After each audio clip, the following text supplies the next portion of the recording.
I welcome you all to this lesson. Today I am going to discuss important questions of the poem A Psalm of Life, which is written by Henry Wordsworth Longfellow. Children, you know, the most important question based on any extract is that you should always remember the meaning of the title of the poem, the theme of the poem, the moral lesson you learn from the poem, the figure of speech used by the poet, and above all, the meaning of each line of the poem. In this lesson, I will discuss important questions of the poem as I have already discussed the title, theme, moral and explanation in my previous video.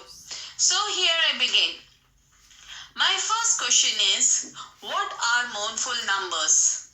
The answer to this question is, the poet H.W. Longfellow has explained mournful numbers as sad songs or fatalistics and pessimistic view of life. Generally, psalmists take a very sad, melancholic and passive view of human life. They think that death is the ultimate end of this mortal life, which is meant to decay, and death and those who agree with this scientific belief are living meaningless life under the fear of death. Next question is, what is meant by life is but an empty dream? How can life be an empty dream? The answer is, the above line means that life is real, sincere and meaningful tenor that has a great purpose behind it. Those people who are pessimistic are ignorant of the true nature of life. They take appearance as reality. The poet emphasizes that appearance is not reality, and we need to wake up from our state of inaction to live life in a befitting manner, that is, earnestly and with a sense of purpose. The poet concedes that life and death are not illusions, but death cannot be an ultimate end of life. The life can be an empty dream when illusion of death surrounds us, and it is a fact of life that those who are born will die, but the soul never dies. My next question is, what does the poet intend to convey to the readers by saying, the soul is dead that slumbers? What does he say later in the poem about acting at the present moment? The answer is, the above line means that one who is not aware of one's heavenly life is really a dead man. One must always be going and doing work with enthusiasm. It is the man who slumbers and spends his time aimlessly. Grave is not the ultimate destination of human life. It is the only resting place of human life. Body, which is composed of dust, turns into dust once again. But the human soul lives on because the soul is eternal and immortal. Later the poet says and signifies the real meaning of life. We are born in this world with a specific aim or purpose. Our aim is neither enjoyment nor sorrow. The aim of life is continuous and ceaseless betterment, so that with each succeeding day, we find ourselves a better and superior person. My next question is, under what circumstances are things not what they seem? The answer is, the circumstances is that our life on this beautiful earth is very short. Hence, we should be positive and not look towards the gloomy aspect of the world, which is misleading and does not reflect the true nature of life. We should remember that there is only one life given to us. Hence, we we should make good use of it. My next question is, no man is a great poet without being at the same time a profound thinker. What is the moral principle hinted at this? The moral principle is that the poet portrays a positive approach in life and says that one should take permission, should shun pessimism and not consider life a hollow fantasy. A sense of optimism mixed with willingness to live purposefully shine through his verses. The love of life, as it is lived at the commonest level, is the distinguishing feature of this poetry. The whole poem is a collection of moral principles to be followed by all people. These principles are: life has a serious mission. Life does not end with death. We have a destiny irrespective of our joys and sorrows. Time is too short for a long mission. Be a hero in the struggling life. Now my next question is, explain what type of attitude in human beings is condemned in the poem. A Psalm of Life, written by H.W. Longfellow, who was an American poet, states, a positive attitude in human being towards life is condemned in the extract. He gives an energetic approach towards life. Since our life is short and mission is long, hence we should not waste any time but do our work in such a way that we excel as a hero in the battle of life and be positive in every work we do. My next question is, life is real. What was said earlier in the poem to indicate that there are appearances rather than realities in life? Life is real means that life is not a fantasy. It is real, sincere and meaningful, which has a purpose behind it. Earlier in the poem it was said that one should not talk about pessimistic view of life, and the poet does not subscribe to the scientific belief that death is the end of life and life is therefore a mere hollow dream. The appearance is not reality, and we need to wake up from our state of inaction to live a life in a befitting manner, that is, earnestly and with a sense of purpose. My next question is, what is meant by "and the grave is not its goal"? What conviction does a poet have about life after death? The answer is, the poet meant that grave is not the ultimate goal of our life. There is much beyond the grave because it is the only resting place of human body.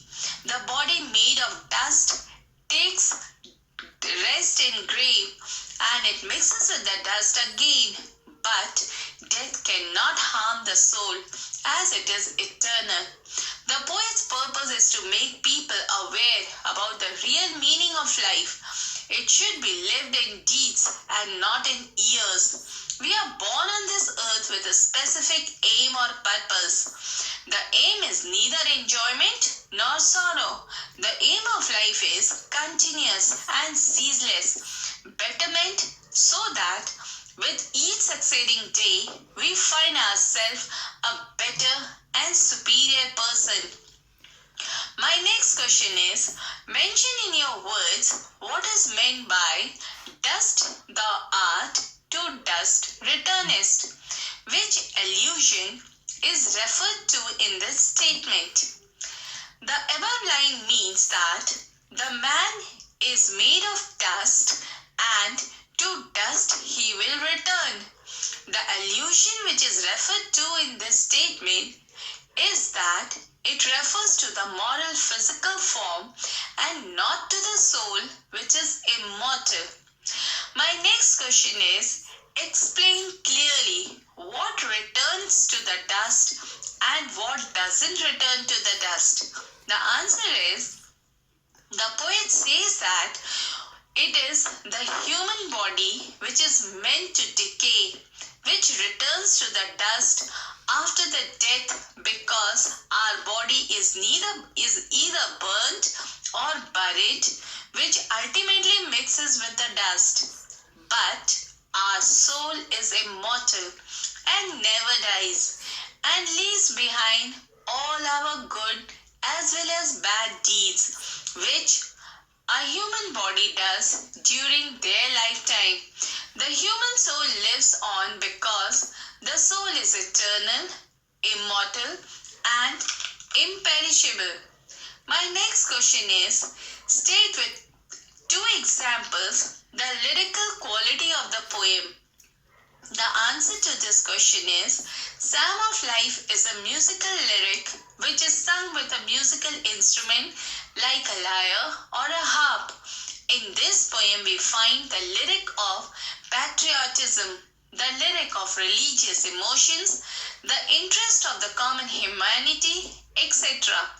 The two examples of the lyrical quality of the poem are, number one, a personal message, that is, let us then be up and doing, with a heart of any fate, still achieving, still pursuing, learn to labor and to wait. The second one is the rhyming scheme, that is, dust thou art, to dust thou returnest. My next question is, what is referred to as the world's broad field of battle? Why is it referred to as battlefield? The answer to this question is, in this line, the poet considers and compares the world with a battlefield, as life is a battle and every human being should act like a hero in the battle of life. In the life's battlefield, each man is an encamping soldier. It is that time that each soldier must die fighting one day. But that death must be a hero's death rather than a tame or timid affair. Through this comparison, the poet wants to convey that one should face the hurdles of life like a brave soldier, and to prove himself hero for the coming generation, it is referred to as a battlefield because even the human beings struggles throughout their life of all the ups and downs which comes in their life. My next question is, give the meaning of bivouac of life. How should one act in the bivouac? The answer to this question is, the meaning of bivouac of life means temporary camp for troops without tents or other cover. According to the poet, one should act in the bivouac in such a way that, as we are all well versed with the fact that our journey on this earth is very short and our stay on this unique planet is temporary. Hence, we should make the best use of our life during the period of short stay on this earth. My next question is, what is indicated by the expression drum-driven cattle? The answer to this question is, by drum-driven cattle, the poet means helpless creature. Being human beings, we should not afford to be submissive like cattle that are driven around by anyone who happens to have a stick in his hand or her hand. In other words, we should not surrender to the circumstances of life. Rather, we should change them in our favor with determination and courage. My next question is, why shouldn't one trust in the future and nor in the past? The answer to this question is, one should not trust in the future because future is uncertain, however bright it may seem. but the past events must be put away as they are over and are of no use, and so they must be forgotten. The present moment is the only reality of life, so the poet urges to take interest only in the present with dauntless courage and in the name of God. Everyone must utilize the present to maximum extent. My next question is, give the meaning of let the dead past bury its dead. The answer is, this means that the past is dead and must be buried like the dead, as all the events are over and are of no use, so it must be forgotten. Next is heart within and God overhead. The answer is, it means that one must have faith that God will always be there to protect us. So, we should have faith in our heart and our courage to face all the hurdles as a challenge would please God. My next question is, state the moral principle underlying the extract. The moral principle underlying the extract is, God helps those who help themselves, should be taken as the motto of life. So our true concern should be to make use of the present through self-belief and trust in God. Our faith is our action and firm determination.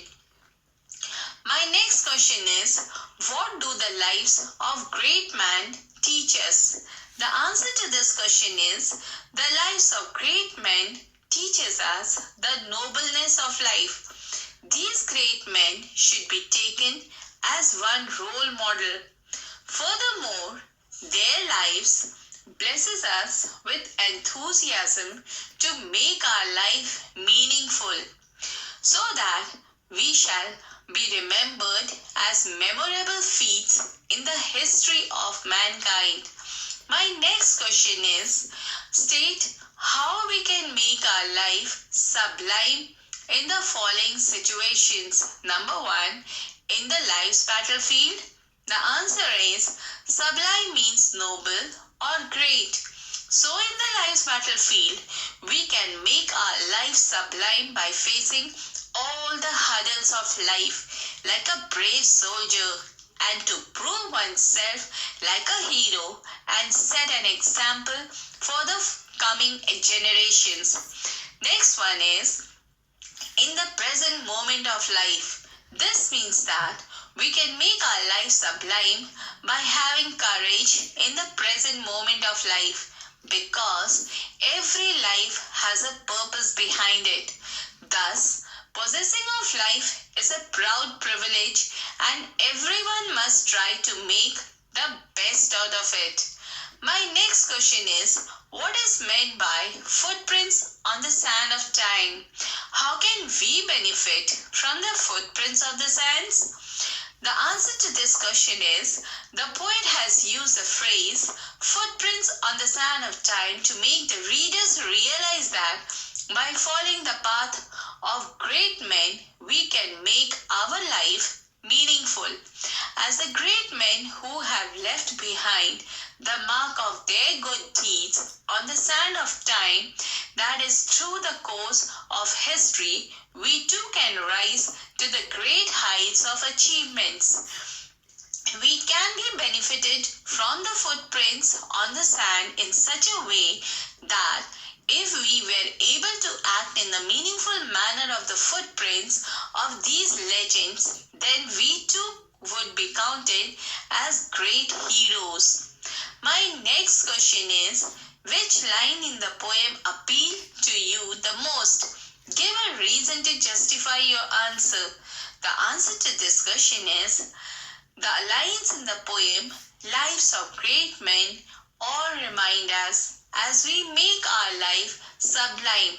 This is my appeal. I like this particular line, so I have mentioned it.